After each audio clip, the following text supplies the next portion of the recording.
तो अब हम डिस्कस करने जा रहे हैं वैभव फेलोशिप स्कीम के बारे में। सो वैभव फेलोशिप स्कीम इस साल नेशनल साइंस डे में लॉन्च किया गया था, मतलब 28 फरवरी 2023 को इस साल ये लॉन्च किया गया है। Nodal ministry of science and tech है।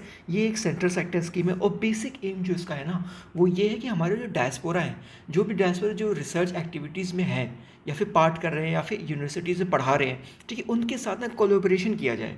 ठीक है, ये बेसिक एम है। एलिजिबिलिटी की बात करें तो एक साइंटिस्ट की एलिजिबिलिटी होगी जिनके साथ हम कोलेबोरेट करने वाले हैं, और एक इंस्टीट्यूशन की एलिजिबिलिटी की जो कोलेबोरेट करेगा।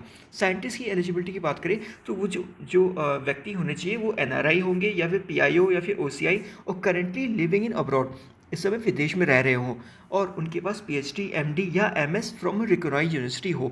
और एक बड़ी इंपॉर्टेंट बात यह है कि जो भी वो इंगेज किसी ऑर्गेनाइजेशन जिस भी इंस्टीट्यूशन के साथ वो इंगेज इस समय प्रेजेंटली में होंगे, वो टॉप 500 क्यूएस वर्ल्ड रैंकिंग में आनी चाहिए। ठीक है, टॉप 500 क्यूएस वर्ल्ड रैंकिंग में होगी। अगर ये कंडीशन मैच करती है तो फिर इनको कंसिडर किया जा सकता है। ठीक है, इंस्टीट्यूशन की बात करें तो इंस्टीट्यूशन का सिंपल सा क्राइटेरिया ये है कि एनआईआरएफ रैंक में टॉप 200 में होनी चाहिए, और नेशनल एक्रेडिटेशन असेसमेंट काउंसिल में ए ग्रेड उसको ए ग्रेड मिलना चाहिए। ठीक है, और जो स्कोर हो वो 3 से ज़्यादा हो।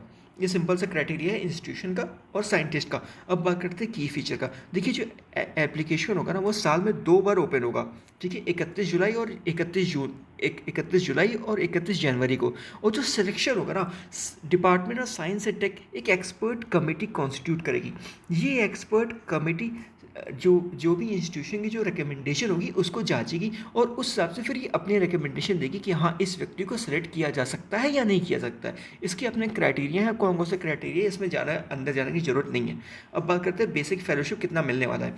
देखो, जो होस्ट इंस्टीट्यूट होगा, जो होस्ट करेगा उस पर्टिकुलर साइंटिस्ट को, तो उस होस्ट इंस्टीट्यूशन को 10 लाख रुपए पर ईयर मिलेगा। और फेलोशिप जो उस पर्टिकुलर इंडिविजुअल को जो मिलना है, वो फेलोशिप $5,000 का होगा, लगभग 37 लाख रुपए। ये जो इंडिविजुअल होगा ना, उसको 3 साल के पीरियड के लिए इंगेज किया जाएगा, और लगभग 1 से 2 महीना हर साल।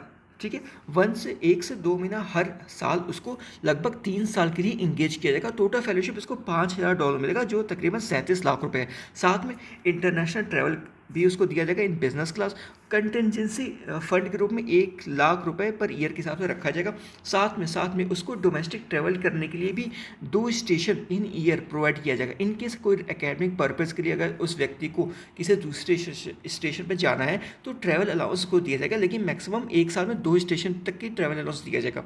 ठीक है, और साथ में जो अकोमोडेशन होगा वो 3 स्टार या 4 स्टार होटल में रहने को दिया जाएगा। साथ में ये इंपॉर्टेंट चीज़ याद रखिएगा कि department of science and tech जो है ना, अगर वो उसको लगे कि किसी स्टेज में, किसी पर्टिकुलर स्टेज में अप्रोप्रिएट प्रोग्रेस नहीं हो रहा है, ठीक है, तो वो फेलोशिप को उसी वक्त टर्मिनेट कर सकती है।